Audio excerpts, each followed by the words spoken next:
Hello everyone and welcome back to another video from Wake&Tech.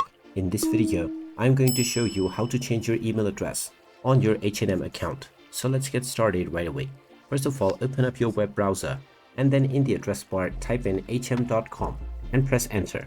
You will now be taken into the official H&M website. If you haven't logged into your account already, click on the sign in button at the top right corner and proceed forward with your credentials. Once you have been logged in and taken into the homepage, in order to change your email address, click on My Account at the top section. Now click on Account Settings and you will see your account details. Click on the Edit button at the right side and now you will be allowed to edit your email address. Type in your preferred email address and then scroll down and click on the Save button. You will now be asked to check your inbox in order to verify this email change. Even if you don't get this message, go ahead and check your inbox and click on the link that you see within.